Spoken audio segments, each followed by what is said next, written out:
Hi, everyone. It's Coaches Katie, And Ashley, and we are the C and Strive TLC. supporting the coaches who support our teachers. And we are so excited today. We have Megan with us, who is a high school instructional coach. Is that correct, Megan? Yes, that's correct.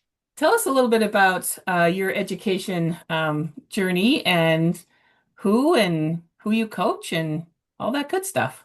All that good stuff. Yes. Well, I graduated forever and a half ago from Augustana University in South Dakota.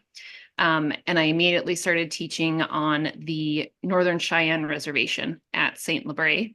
And I taught there for a couple years and then got married. We had kids, and I took what I call a 9-year sabbatical where I worked actually as an office manager for a business here in town. And then I got back into teaching.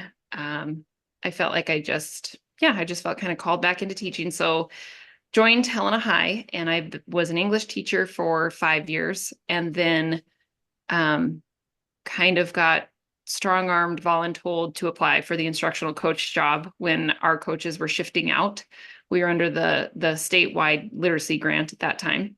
So I've been an instructional coach at the high school level for the last 5 years. So 10 years total at Helena High, which it doesn't seem like that long, and then it seems like forever too. So yeah, so I've been doing lots of different things with instructional coaches, coaching in that time. Thanks, Megan. And so Megan and I work in the same district. And I was hoping you would talk a little bit today about, I feel like you're supporting those striving readers in a couple of different ways that I've just heard about working with the K-8 crew. I've heard you talk about what you're doing with writing to kind of challenge all kids, but that it's helping those striving readers and writers. And then also what you're doing to screen students and then to provide them with some follow-up interventions to support them. So that's a big Mhm. question, but wherever Yeah, you want to start. lots of things. Yeah, I think it really speaks to the multiple hats that instructional coaches wear in this very kind of weird gray in between world that we occupy. When I started, we had a lot more because it was under a grant at the time. We had a lot more structure to what we needed to accomplish and what we were, the data we had to collect and the check boxes that we had to fill in. So the first couple years, I had a much clearer like pathway, I guess. And so we were doing a lot of school-wide goals under growing, supporting our students, growing various literacy practices, working as a leadership team, almost training them to write school-wide goals, all those sorts of things. And under that, I guess during that time, I'll start with the writing one. So we focused on a school-wide writing goal because we had read a lot of the research around how much our students should be exposed and doing authentic writing throughout their day. And so we wanted to really try and increase the amount of writing that was happening across all curricular areas. And that was a huge success. It was something that a lot of our leadership team members bought into, especially our non-core members. Like our art teacher was a huge proponent of it, and using it in a way that was authentic to those classes. So we were able to increase the amount of writing that all 4 grade levels were doing to at or above that 40-minute mark, which is kind of what the research says is a hinge point for high schoolers. And we saw a huge increase on our ACT scores, which is what we used as our comparison piece, which was incredible. So that, I think it was great that we were able to do that. It was great that we had the support of the grant to kind of as our kind of teeth behind the movement and the support of the leadership team to make that work, because then the teacher saw real results. So it's a constant touch point now when we're looking at something else, another initiative for our school, to like remind them when we all join together and work collectively, then we actually do see lots of improvements with our kids. So let's try this now. So that was our big writing push a couple years ago. And then once we once we lost, quote unquote, lost the grant or it expired, I shifted, I mean, and on the background, I shifted from being a grant funded position to being a title position. And so that increased my responsibilities for interventions with specific students. So previous, I was really working mainly with the teachers, supporting them in a very instructional coach role. And now I'm grown into a hybrid position. And I've also realized it's really hard to do instructional coaching for the issues that our high school teachers are seeing without really understanding where we're at with interventions and the support that our kids need, because that seems to be some of the big issues that our high school teachers are struggling with. Like, what do I do when I have, in my gen ed class, I've got kids reading from fourth grade until college level and all these other things in between and behaviors and things like that. So the last couple years, we've focused on a fluency intervention. So last year was our pilot year where we just wanted to try it out and see how this worked with high schoolers, because fluency isn't often something you think about at the high school level with reading and with all of the spotlight on the science of reading and the major strategies that have come out of that, and just kind of more focus and more, I guess, momentum from in the media sphere that helped push the conversation with our teachers. So the last couple of years, we've had our major benchmark with our third-party standardized test, and then we've ran a fluency screener with students who have flagged below grade level on that. And it's very intensive. Last year, I had the help of two other specialists in our school, which was amazing. This year, it was just various factors kind of pushed our deadline. So I didn't want to pull them from their classes. And so I did it. And I just finished up, it took me about 4 weeks. I just finished up screening our 150 freshmen and sophomores who test below the grade level. And so there's obviously a high need, and very few of them, because I'm always curious, like, did you just kind of blow off the test? It's high schoolers, like they don't really see the point of the standardized test. It's not the ACT that might carry with it like that weight.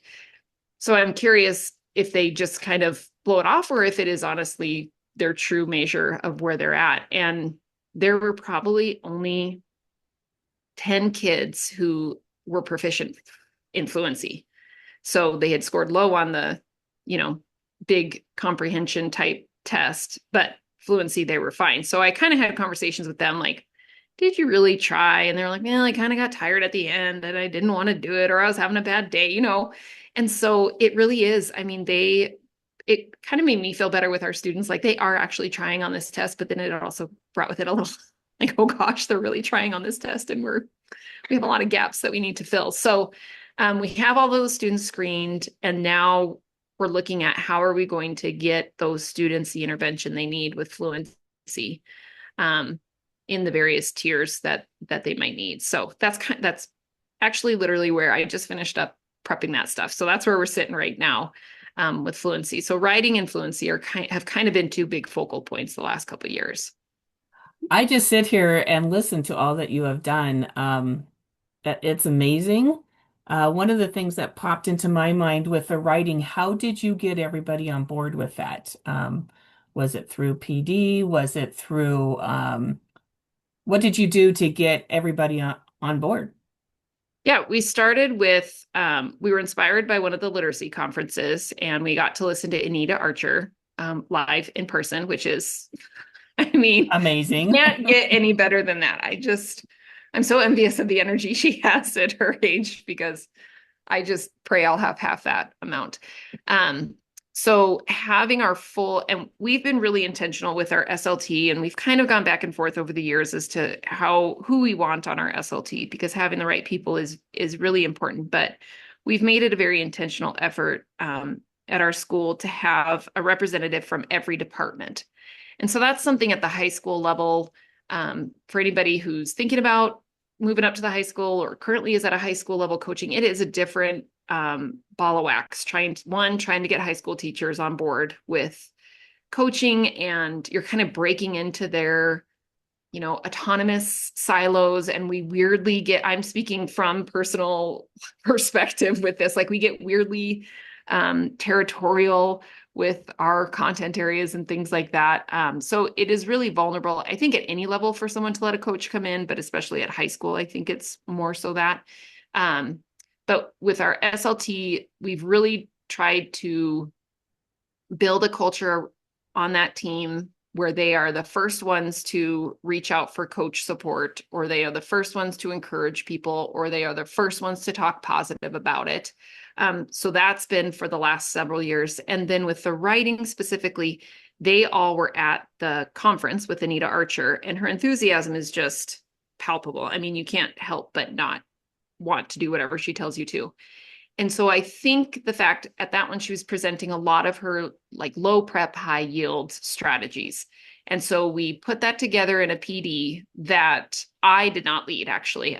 Three of our other teachers did. A social studies teacher, an English teacher, and our art teacher led the PD for our staff at one of our all staff meetings and just walked through like, this is the research. This is why we feel it's important to focus on this.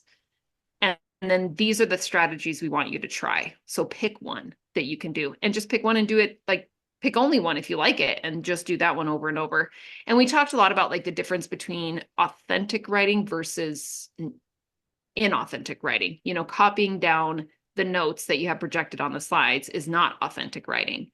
Having them copy words and definitions is not authentic writing. Having them do a brain dump or having them do some sort of recall or writing because but so sentences, like all of those are what we showed as authentic writing. And our the couple teachers that we had, and then we had a couple teachers talk about writing that weren't English teachers and weren't social studies teachers. So we tried to pull people from other areas where you maybe don't normally think a lot of writing happens. So we had a math teacher, and then I'm trying to think of somebody else who talked. But we had those guys stand up to talk and just talk about how they use the strategies. And so I think that positive push from the SLT initially, and then we kind of like laid out the strategies. And then shortly thereafter, we had them go into breakout sessions where they got to pick their focus for what they wanted to, like what type of writing strategy they wanted to work on. And so they all got like a mini session of PD for whatever they had chosen. So we gave them the why, we presented the research, we gave them really tangible strategies, and then we let them choose which one to learn more about, and then they got to implement it, and then we followed up with them. My role in it was the data collection because I didn't have classes at the time that I was teaching. So I was able, I had the freedom throughout the day. So I did, I went into every classroom. I was going to try and follow a couple students, and then they quickly catch on that I'm following them throughout the day because I wanted to know like how much they actually wrote in a day. So then I just did some intentional strategic picking of teachers and content areas, and I tried to hit somebody from every department. So somebody in the fine arts that had freshmen, sophomores, juniors, seniors, somebody from CTE, somebody from music, gym and health, all of the core classes, so all 4 levels of English, our 3 levels of social studies, our 2 levels of science, and then our 3 levels of math. And I tried to focus on the main core areas, not the honors classes or any of our intervention type classes for that, just so we could kind of capture the majority of our population. And so then I just would sit in the class for a class period and literally with a timer, just time. Like if they had a quick write at the beginning for their bell ringer, I just timed how long that was. If they had some sort of brain dump, then I timed that. And I just added up those minutes and then calculated it. And I used the math teachers to help me make sure I was doing it like pretty statistically accurate because that's not my forte. And they love to nerd out and geek about those things. So it was great. And then we just presented that data to the staff too. Like this is where we're currently at. And then we gave it about a quarter for people to work on, I would say probably about 10 weeks, so a little bit over a quarter. And then I followed up and went back to those same classrooms to see if the writing had increased or decreased or whatever. And so we saw the increase across the board. So my main job was just to kind of help support with the research and help the teachers prep it. But I think having the teachers present it and having them buy in was key to getting the staff to also buy in. And now we're kind of reminding them and they're like, oh yeah, because now it's been a couple years since we've had that direct PD around that. So I still see a lot of the same strategies though that the teachers are using. So that to me was like, it's like that was a win for us, big time. I like having the math teachers help you calculate was a good way to get buy-in too. That's smart. Mhm. Yeah. Yeah. And yeah. It sounds like you have the right people in the right places. Like your SLT are people who are respected by the rest of the staff, Mhm. and having teachers present and saying this is how I'm doing it is always Mhm. key as well. And then I liked your role too of getting that data. So it's Yeah. almost like this perfect model of how to do this. Yeah. Yeah.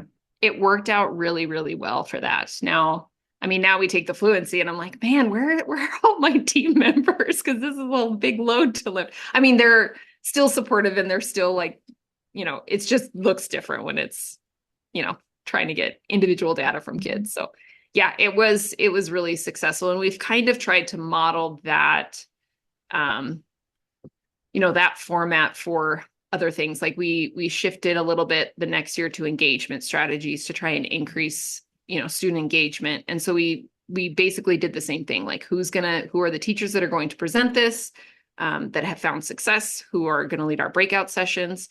And with the breakout sessions that we do for PD, because we have PLCs on Mondays and once a month we have an all staff. So we'll take a couple of those throughout the year and we'll do these breakout sessions.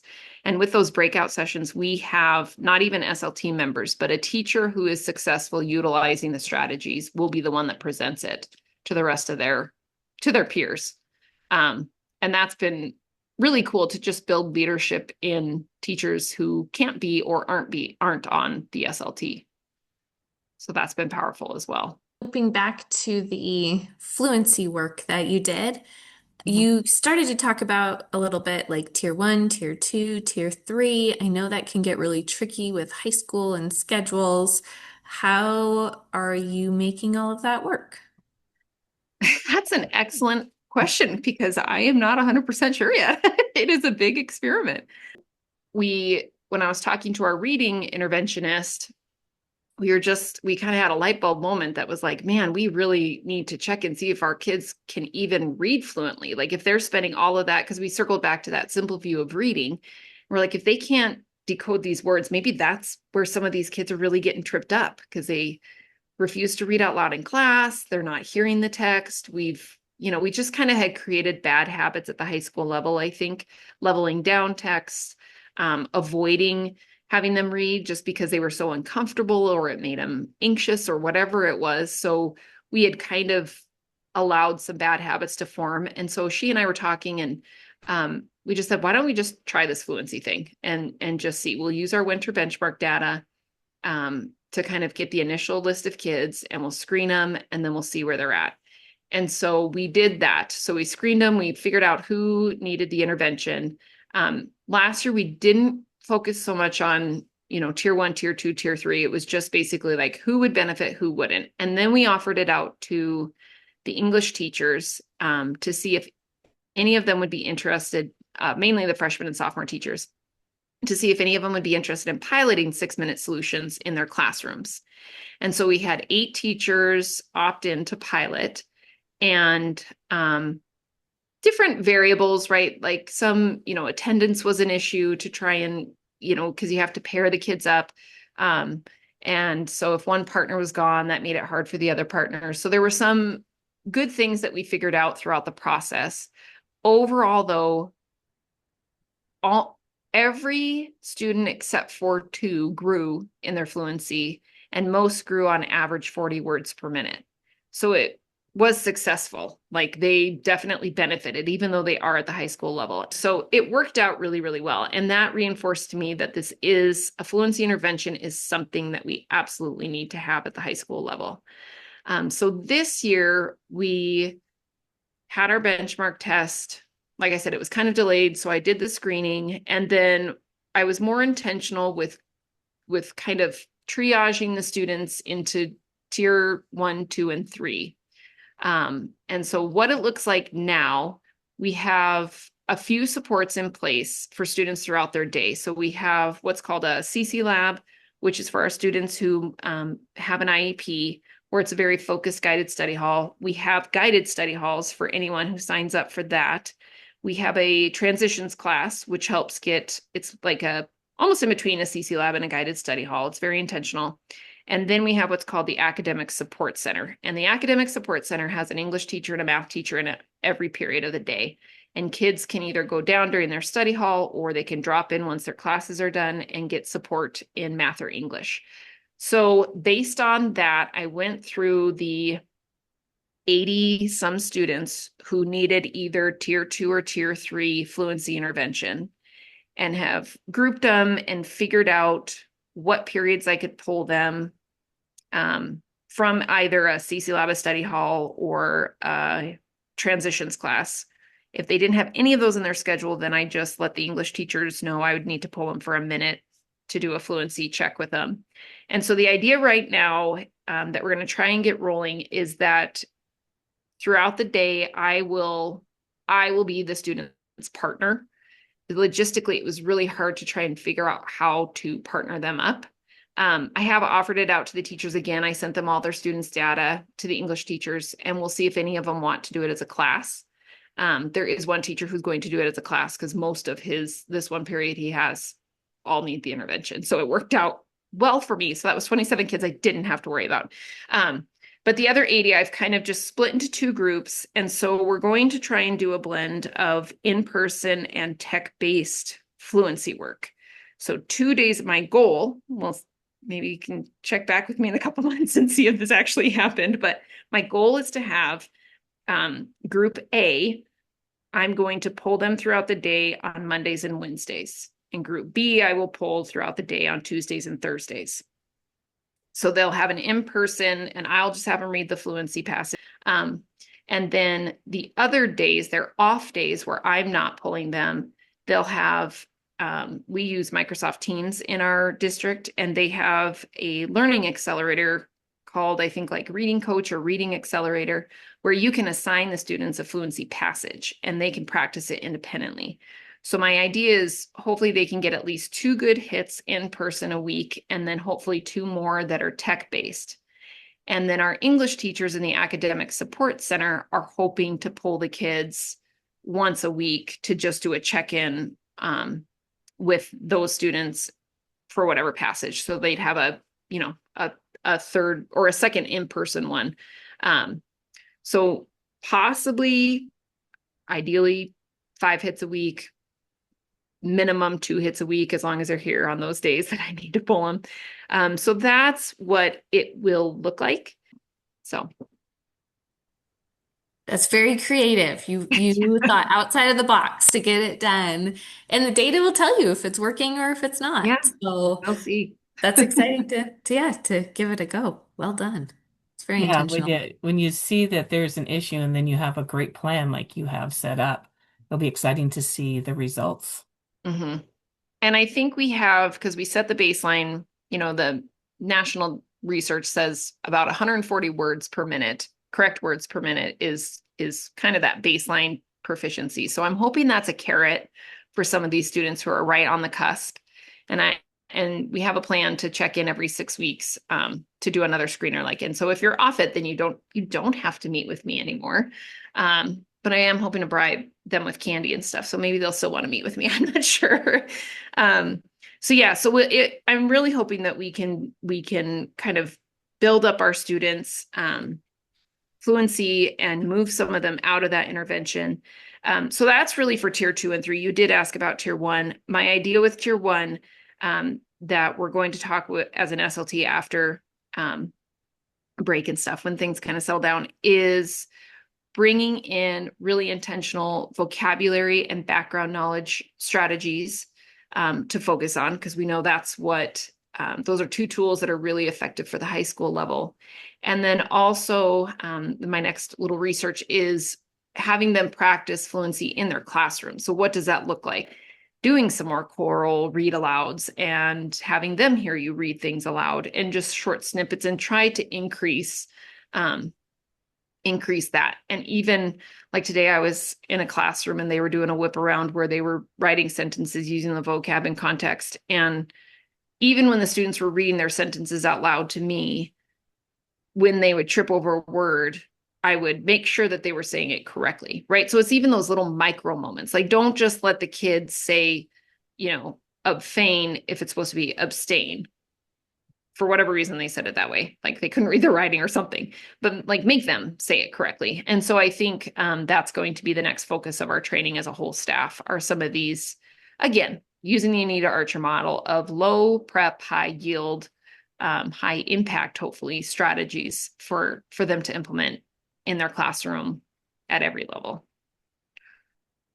Sorry, So I'm with, a I have a question for you. So with all those initiatives, is there anything else that you do like little like instructional coach things like little PDs for your staff other Mhm. than these two big initiatives or that now it's the fluency one? Is there any other little things that you do as a coach for high schoolers or Yeah, school teachers? I try to do a lot. So there's a few things that I started when I first got the job, and I've kind of continued but evolved over the years. So one that I've been pretty religious about is a weekly newsletter, and it's taken on different iterations. It's been scaled up and scaled back, and kind of shifted depending on feedback that I've gotten from the staff. So it currently has an instructional focus, so some sort of strategy, and then an intervention focus, since that is a huge push that our leadership team has this year. And then usually like a staff spotlight of some kind, and then all the important dates coming up. So those are the kind of key pieces of that newsletter. And I just email it out once a week to the staff. I've done it in various formats, Word or Google, or now I'm in Canva because I've Mhm. discovered that, and it is miraculous. I don't have to relink everything every week, so it's amazing.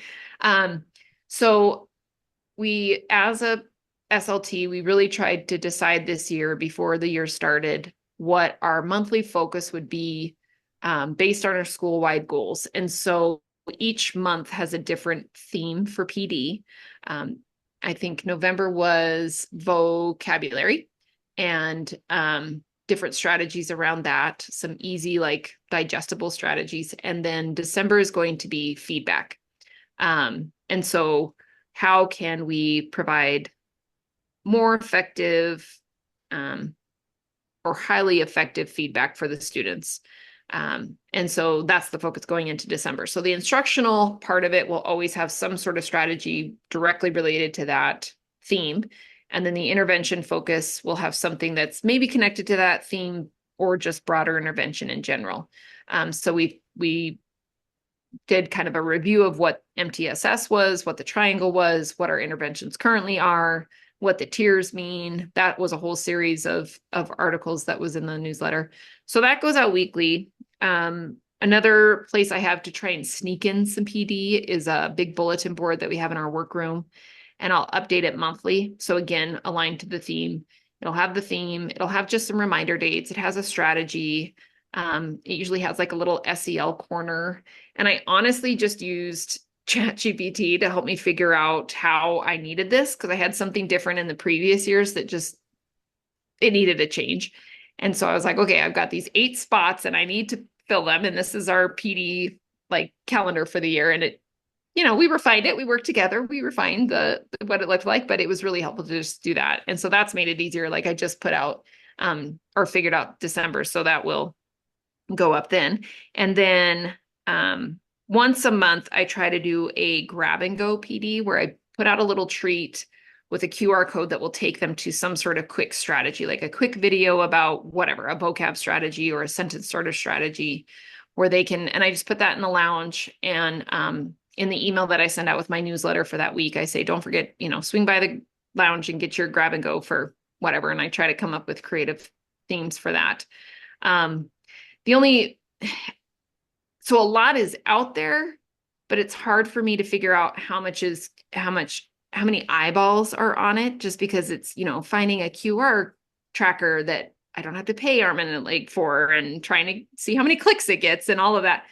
But I just kind of figure, worst thing, they get a snack in their day, and they might see the word sentence starter and then they might try to do something with it. So I try to just kind of surround and create a culture of learning and PD with those things. So in the past, I've done lunch and learns where I'll have a short strategy and, get either treats or a full lunch, and people will come for the 25 minutes and learn something during that time.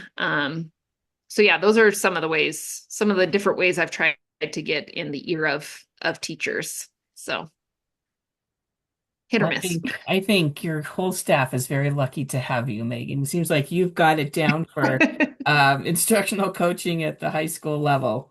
Yeah, trying to be supportive. It helps that I've been in the same school for now 10 years. I mean, I've got all the relationships and things like that. So they did talk about maybe sending me to the other school in the district at the high. I don't know. No, I don't want to start over. This is so it wouldn't be the worst thing, but yeah. So it's been good. We have a pretty solid staff who has a lot of knowledge and has done a lot of learning, and so that's helpful. But it sounds like a lot of trust and a lot of relationship building and all of those pieces that are making it work as well. Yeah. Yeah. Lots of intentionality around those. Yeah. Well, thanks, Megan. I know anybody who's listening to this, I'm sure you got lots of little tidbits on how to bring this to your high school. I know I just love listening to you. Just like Ashley said, I could sit here and listen to you forever and all the little things that you've done for your high school staff. So thank you. Well, thank you. It's very nice to hear. Remember, everyone, we are Strive TLC, supporting teachers, leaders, and of course, all you wonderful coaches. Bye. Bye.